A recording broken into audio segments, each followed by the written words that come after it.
मैं बिल्कुल आपको आश्वस्त करा दूं, 15वां-20 से वो टेंडर होके ऐसे ही कैसे कौन सा ठेकेदार टेंडर कर देगा, लाइट लगा लेगा, रिस्क ले लेगा, ये बताइए।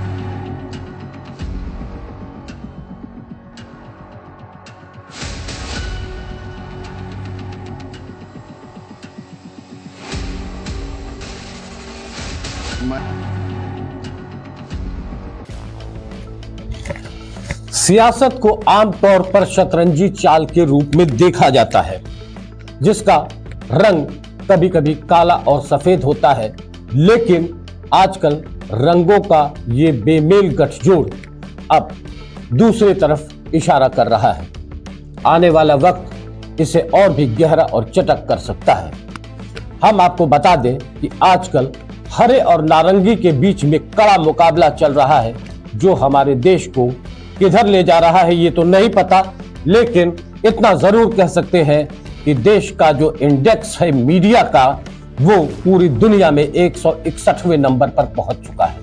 हालात बद से बदतर हैं और गोदी मीडिया अपने नफरती बयानों से लगातार इसको उकसाने की कोशिश कर रहा है। खबर पूर्वी उत्तर प्रदेश के शहर आजमगढ़ से है। मैं हूं आशुतोष और आप देख रहे हैं नेशनल कवरेज के डिजिटल कारवां पर किस तरह से अब बदलाव की बयार चल रही है।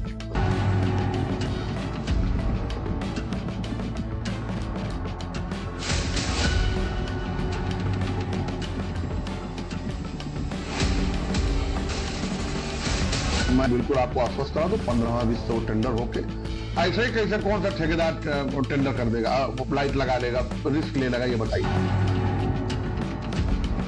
तो सबसे पहले हम आपको लिए चलते हैं आजमगढ़, उत्तर प्रदेश में पड़ता है। पूर्वी उत्तर प्रदेश का मुख्तलिफ शहर है और बनारस से गोरखपुर के बीच में पड़ता है। वहां के नगर पालिका के अध्यक्ष है सरफराज आलम मंसूर। उनके बारे में एक बयान जो लगातार वायरल हो रहा है रमजान के मुकद्दस महीने में, उसको सबसे पहले हम आपको स्क्रीन पे दिखा और सुना रहे हैं। आजमगढ़ में रमजान के महीने में मुस्लिम मोहल्लों में बिना टेंडर के लाखों की लाइट्स लगवा दी गई। जब मामले का खुलासा हुआ तो समझ में आया कि नगर पालिका अध्यक्ष ने इसलिए दरियादिली दिखाई क्योंकि वो खुद मुस्लिम समुदाय से आते हैं। महीना रमजान का है तो आजमगढ़ का ये मुस्लिम मोहल्ला लाइट की रोशनी से जगमगा रहा है, लेकिन इस मुस्लिम मोहल्ले के जगमगाने की वजह मेहरबानी भी है, क्योंकि नगर पालिका के अध्यक्ष सरफराज आलम खुद मुस्लिम समुदाय से आते हैं। आजमगढ़ के नगर पालिका अध्यक्ष सरफराज आलम पर आरोप है कि उन्होंने वोट की कीमत अदा करने के लिए सारे नियम कायदों को दरकिनार कर दिया। मुस्लिम बहुल इलाके में करीब 20 महंगी लाइट्स लगवा दी, वो भी बगैर किसी टेंडर के।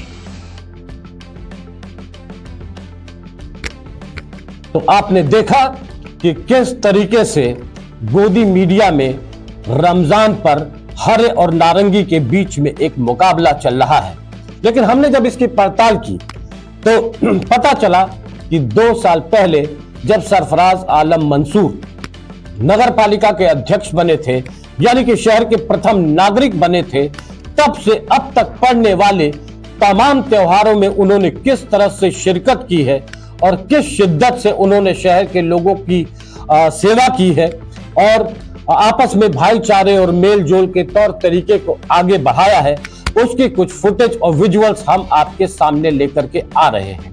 इससे शहर के ताने बाने पर, सामाजिक सरोकार पर और गंगा जमनी तहजीब पर किस तरह का असर पड़ता है, ये आने वाले वक्त में भी देखने वाली बात होगी।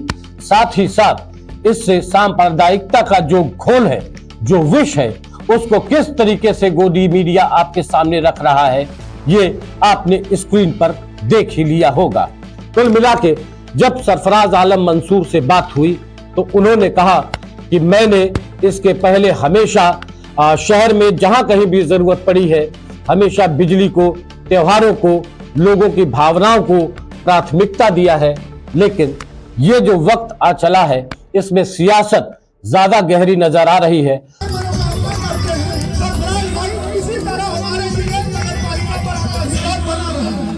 भाई को एक बार कहने पे उन्होंने हमारे आगे गेट की जो इंटरलॉकिंग और नाले की पूरी व्यवस्था एक बार में सुचारू रूप से कराई। इसके लिए हमारी कमेटी, हमारी संस्था बहुत बहुत धन्यवाद उनको देती है। आपको बता दें कि सरफराज आलम मंसूर समाजवादी पार्टी से ताल्लुक रखते हैं और आजमगढ़ जनपद में 10 विधानसभा सीटों पर समाजवादी पार्टी इस वक्त काबिज है। और जहां तक पार्लियामेंट में उसकी नुमाइंदगी का सवाल है तो धर्मेंद्र यादव आजमगढ़ की नुमाइंदगी एज अ पार्लियामेंट संसद में दिल्ली में करते हैं और नगर पालिका अध्यक्ष के तौर पर सरफराज आलम मंसूर इसकी नुमाइंदगी करते हैं। लेकिन फिलहाल जो वाकया सामने आ रहा है उससे गहरी सांप्रदायिकता की बू आ रही है। रमजान के महीने में किसी को भी इस बात की इजाजत नहीं दी जा सकती कि जब हिंदू त्योहारों पर साफ सफाई घाटों के लिए एक पुरस्कार तक नगरपालिका आजमगढ़ को प्राप्त हो चुका है, ऐसे में अगर मुस्लिम बाहुल्य इलाके में 4-6 बिजली की दुधिया रोशनी के बल्ब टंग गए हैं तो इस बात से किसी को ऐतराज नहीं होना चाहिए।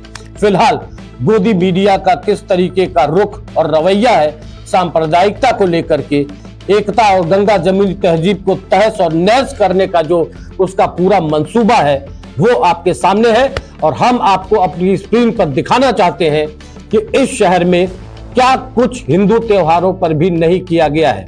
लेकिन उसके लिए शहर के साभ्रांत नागरिक कुछ भी नहीं उनकी तरफ से आवाज आई है, जबकि इस बात को सामाजिक संगठनों और सामाजिक मंचों को उठाना चाहिए कि सामाजिक सरोकार से जुड़े लोगों को इस पर अपनी राय रखनी चाहिए और इसको कंडेम करना चाहिए।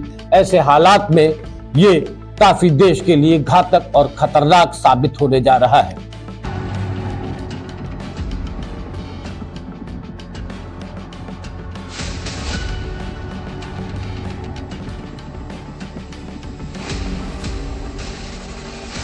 मैं बिल्कुल आपको आश्वस्त करा दूं 15-20 से वो टेंडर होके ऐसे ही कैसे कौन सा ठेकेदार टेंडर कर देगा, लाइट लगा लेगा, रिस्क ले लेगा, ये बताइए।